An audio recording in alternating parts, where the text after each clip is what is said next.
देसी दारू पिए में हजार बाटे खतरा।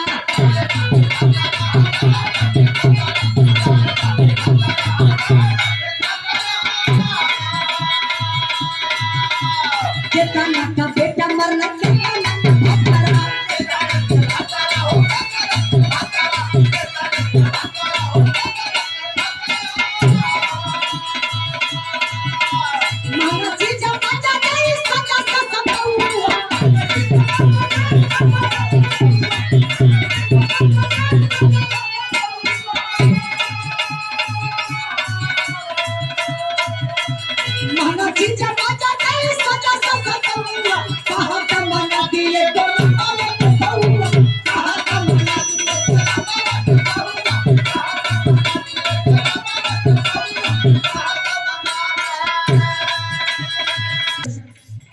देखलस गांव का भौजाई सरहो सिंगार करके रोडे पे निकलल बा।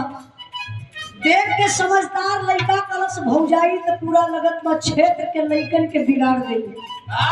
भैया घरे हइबे ना करे एके सिंगार कैले का जरूरत का बा।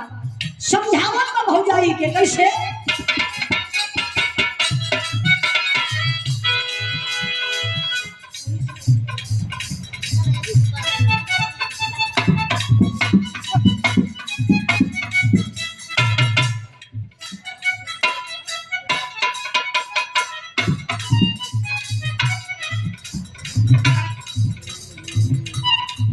मत बड़ा खाली उतने बड़ा बात कुछ नहीं।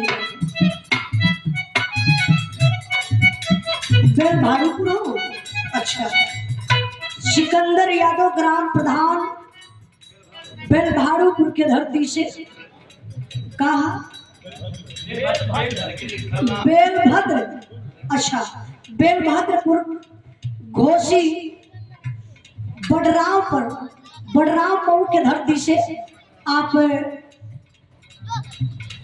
सेक्रेटरी साहब राजीव यादव जी आपके तरफ से सुंदर पुष्पहार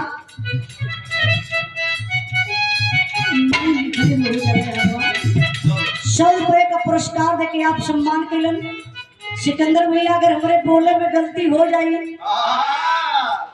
अपन पैसा ले जाया काहे पैसा ले जाइए अपन तुरंत सही हो जाए। नहीं भैया तनी से जाना ला दूसरे का राइटिंग दूसरे के पढ़ाई में थोड़ा लग जाना। आप लिखवा साइकिल जैसे आप दूसरे का साइकिल में और अगर आप बैठ जाइबा तो हंडी लिहावा डगमगाई जाइए। दूसरे का चौका बेलना है रोटी कितनों में हरा बेले ली रोज। अगर दूसरे का मास्टर साहब बेलना मिल गया तो कहीं ना कहीं रोटी टेढ़ हो जाए। अरे भैया अपने वाले साइज मालूम रहा ना तो सही बात है। तो देखिए अपन राइटिंग नहीं अपन सब लोग हैंड राइटिंग पढ़ लेना लेकिन एक दूसरे के पढ़ाई में थोड़ा प्रॉब्लम हो जाला कभी कभार। कहीं कहीं ए मास्टर साहब तो कहा बात नहीं के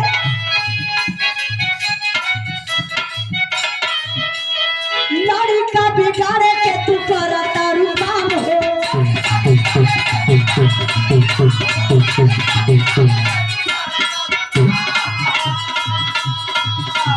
कहियो सवाल के हो जाए बदनाम हो।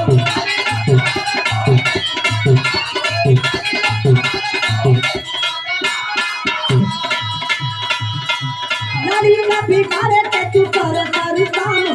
कहियो सवाल के हो जाए बदनाम तो मैं लूट ली जवानी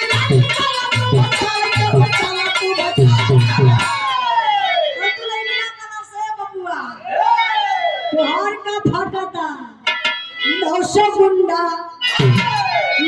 गुंडा मर गया झूलनिया कर भगवान के